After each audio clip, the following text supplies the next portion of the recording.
Hey guys, welcome back to the channel. In this tech tutorial video, we're going to explain to you how you can enable mouse gestures on Microsoft Edge web browser. For example, if you'd like to use your mouse to give Edge commands to perform specific actions like, I don't know, refreshing the page or returning to the previous page and similar stuff. So guys, this is how you can enable this feature.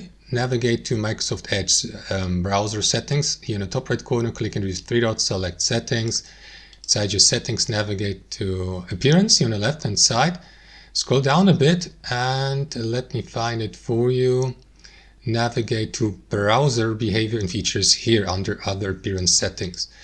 And here inside that menu, what you want to do is focus on that section here, mouse gestures, and enable these mouse gestures there. You may configure these mouse gestures as well by clicking into this button and assign specific movements or gestures of the mouse to actions here to the right, like go back, forward, scroll up, scroll down.